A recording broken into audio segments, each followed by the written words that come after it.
On the sweltering morning of August 22, 1963, test pilot Joe Walker was secured in the cockpit of the X-15, a beast built to smash all existing speed records. He was ready to tear through the stratosphere at an astounding 4,520 miles per hour. Just 10 years prior, the F-86D Sabre had been the fastest bird in the sky, clocking in at 698 miles per hour. But today, Walker was set to obliterate that record by a factor of 7.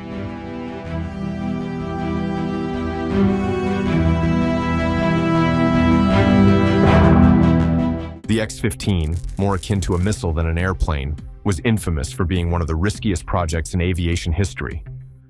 With its mighty XLR-99 liquid propellant engine churning out a staggering 57,000 pounds of thrust, each test flight walked the fine line between triumph and catastrophe. Pilots like Walker, daring to stretch the limits of speed and altitude, wore spacesuits to withstand near-orbital flights and the searing challenge of re-entry. To avoid disaster, NASA set Walker's altitude cap at 400,000 feet, a safety measure to keep him alive. Just an extra 1,500 pounds of thrust could have launched him into space, transforming his high-speed re-entry into a deadly inferno. Propelled upwards at velocities comparable to an intercontinental ballistic missile, Walker was unaware of the monumental milestone he was about to achieve. In an instant, he was greeted by the breathtaking curve of the Earth and the boundless blackness of space. Pilot Joseph A. Walker was among the elite few given the chance to command the fastest human-made aircraft in existence. With stakes higher than the stratosphere, each flight risked turning into a mid-air inferno. The X-15 test flight program marked a pinnacle of mid-20th century aerospace accomplishments, requiring pilots with unparalleled expertise and steely nerves. Only the cream of the crop were chosen for the X-15 program. Aces from the U.S. Air Force and U.S. Navy, veterans at the controls of experimental jets and high-speed marvels. In addition to exceptional flying prowess, these pilots underwent rigorous physical and psychological testing to ensure they could withstand the intense physical pressures and make split-second decisions at the brink of space. A solid grasp of engineering was essential, enabling them to dive into the X-15's complex systems and fix issues on the spot. Walker began his career with the Army Air Forces during the Second World War, flying weather reconnaissance missions. After the war, he joined the National Advisory Committee for Aeronautics, or NACA, as an experimental physicist and soon transitioned to a civilian test pilot role. By 1951, Walker found himself at the Edwards Flight Research Facilities, taking on the role of chief research pilot. He flew a range of aircraft, including the Bell X-1, two models of the Douglas D-558 Skyrocket, the Douglas X-3 Stiletto, the Northrop X-4 Bantam, and the Bell X-5. In 1958, Walker moved to the X-15 program as NACA evolved into the National Aeronautics and Space Administration, or NASA. Walker's first flight with the X-15 on March 25, 1960, marked NASA's inaugural mission. By the summer of 1963, he had piloted the craft 23 times, consistently demonstrating his skill. Yet, every X-15 flight was a high-stakes venture. Walker had to master control at breakneck speeds of Mach 6 and altitudes skimming the edge of space, more than 50 miles above Earth.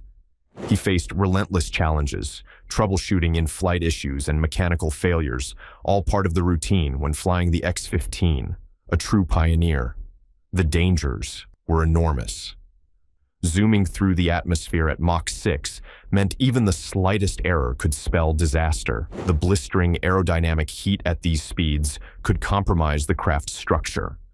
Reaching such extreme altitudes brought threats like cabin depressurization and exposure to unfamiliar radiation. Though the escape system was on board, its dependability was sketchy in certain scenarios, making every emergency a potential death sentence. On top of that, the crushing G-forces during sharp maneuvers could disorient or even incapacitate a pilot, adding another layer of danger to these heart-stopping flights. But facing these risks was par for the course when your mission involved strapping into what was essentially a massive rocket with less than 90 seconds of fuel. Building such a perilous yet audacious aircraft was a bold leap forward in hypersonic flight and space exploration.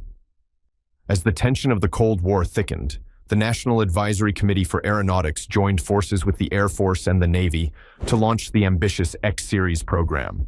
This initiative aimed to redefine the boundaries of aviation.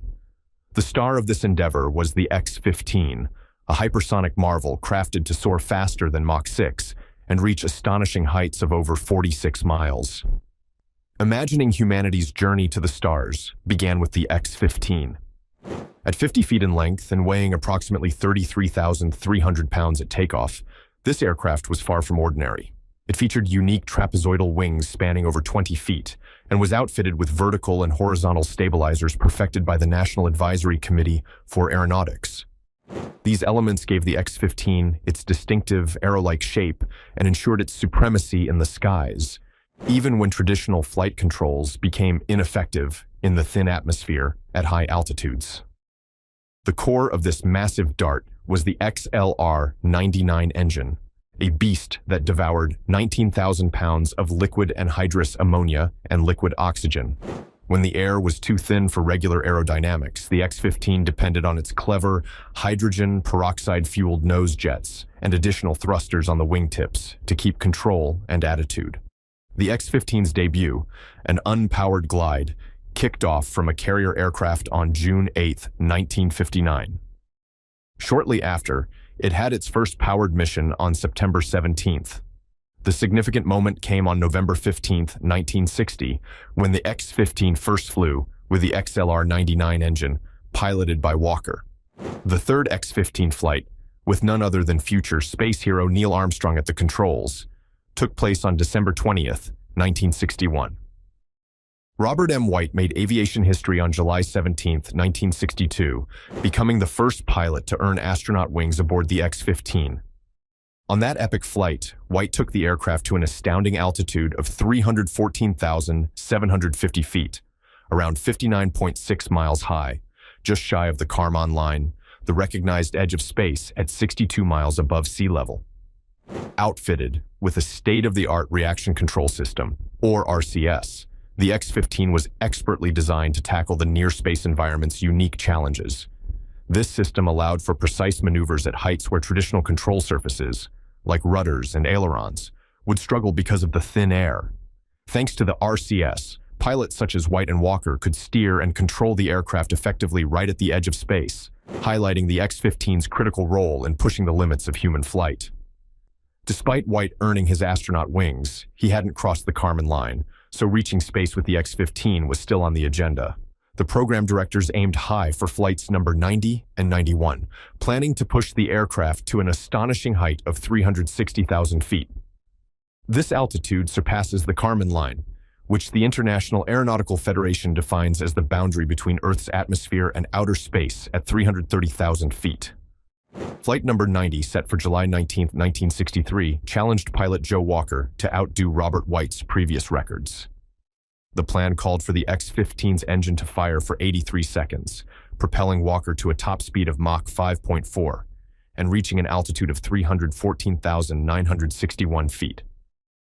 On this mission, Walker had additional objectives, like deploying a special balloon to measure air density.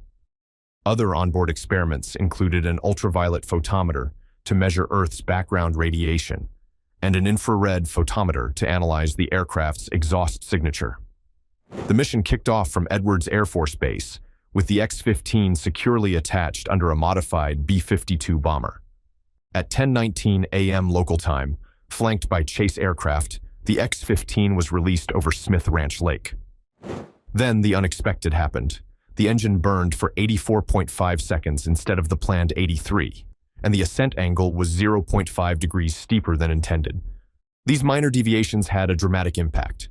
The X-15 not only hit Mach 5.5, roughly 3,710 miles per hour, but also soared to an impressive 347,800 feet, overshooting the mission's target by 31,200 feet.